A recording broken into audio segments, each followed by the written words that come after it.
What's going on, everybody? Hey, my name is Logan Matsunaris. I'm here with my wife, Katie, and today we're going to talk about how you can have it all: your health, wealth, and beautiful relationships. It's going down.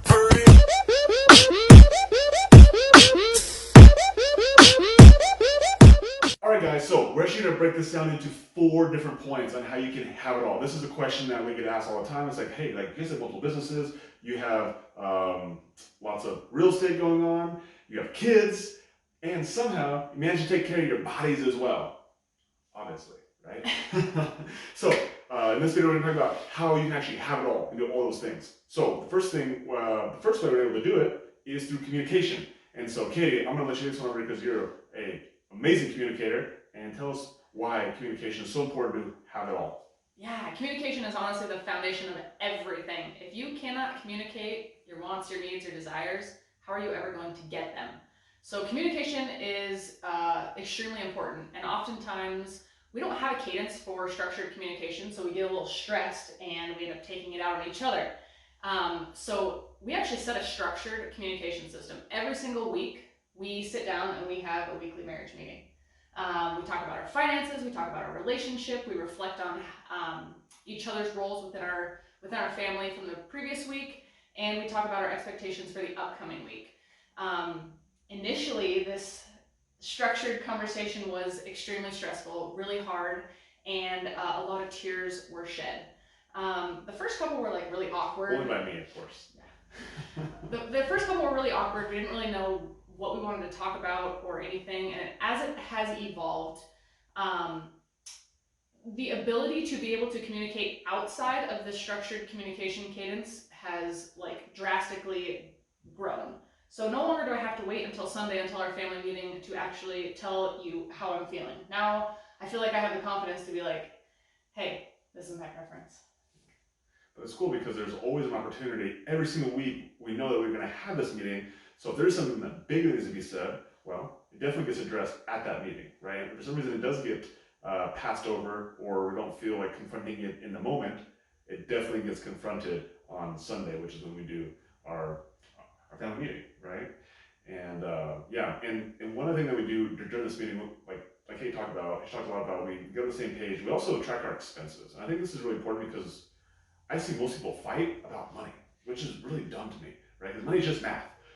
And so we basically know our math and we track our expenses and we know where our numbers are every single week. That way we don't get stressed about it. That way we don't have like this built up animosity of like, hey, you're spending a lot of money, or hey, like we're not making a lot of money. We're able to pay attention to this stuff every single week. Well, this stressor, this thing that this make believe of money stress we put on ourselves, it doesn't happen because we're on top of it every single week. So I think that's an important piece of our marriage meeting. We actually start with that piece before we get into the fun stuff of like, what do we need emotionally from each other. So yeah, and I think it's important also to discuss not only the foundation of the family, but also we have two daughters, and one of them is 11 and the other is 2. So the 2-year-old kind of plays while we end up talking with the 11-year-old, but bringing in the family and also hearing their needs and desires is extremely important as well. And then also setting the tone for like our expectations of our 11-year-old and making sure that we are communicating them clearly so she can easily attain those expectations. Yeah, and it's really cool because we started this marriage meeting as just me and Katie, and then eventually we're like, hey, like why don't we include Cody in this and make it to a family meeting? And so that's what we did. So we basically do our expenses, we do our stuff, and then we finish out, and then she comes in and she tells us like what she needs from us. So now she gets to play a part in this, and like what does she need from us emotionally. We tell her what we need from her emotionally as well. And now we're on the same page because now we have this structure. We have this sort of opportunity to like, if she's having issues, if she needs to like say something, we have an opportunity for her to present this every single week, and vice versa. We have an opportunity for something big as well. Like if we need to present to her something big, we have that opportunity on Sundays where it's like, okay, like anything that's big needs to get addressed at that meeting. Yeah, and she is awesome. At the end of our meeting, she was like, who's parent not gonna say that kid is awesome? At the end of our meeting, she was like, guys, like this is kind of hard. Like this is not an easy meeting because they're tough conversations. Because they're tough conversations, and it's not always what she wants to hear, right? It's not always like you're doing great, you're doing awesome. It's like, hey, like this was the standard last week. Why didn't you meet it? Kind of conversations. And she was like, let's end on a positive note. Like, these meetings can be so much more fulfilling if we're enjoying them. So she was like, let's talk about like what we like about each other at the end of the meetings. And it was so cool because at the end of the meetings now we just tell each other what we're grateful for. So we go around to each family member and we say what we're grateful for about each and every one of us. And even for ourselves. Even for ourselves, yeah, the greatness that we see in ourselves. And it was so inspiring for, an 11-year-old to be like, guys, like, we can be hard on each other, but like, let's also see something good in each other. It's like one of my favorite moments is literally hearing her go around and like say that she's grateful for Lainey, and then she's grateful for her mom, grateful for herself, and even like honestly like very, I don't know if it's selfish or not, but like she tells me what she's grateful for me, and just like hearing it, just like, oh, like, it makes me feel really good. So that was really cool, and because it was so cool, we got all these like nice little warm fuzzy feelings inside of us. We decided that we need to do that more than just once a week, and so we've actually adapted that, and we do it every single day. And so we call it our wins and gratitude. We do it every single night before bed as a family, and again, it's one of the most. It really is just so cool that every single night before we go to bed, the last thing we do is Katie always starts, and she talks about her wins for the day, and then she finishes with what she's grateful for, and then Kobe goes, and then I go, and it's funny because Lainey's usually, like, I usually put Lainey down before we do that, but sometimes she's been around the meetings at least a few times because she'll, like, when I put her to bed, that's what we do as well. And so it's just cool to start that habit with her at 2 years old, that I ask her what her wins are, which is actually always the same thing. It's going to grandma's house. and what she's grateful for, which is her birthday. It's the same thing every single day. But it's just cool that we're establishing that structure.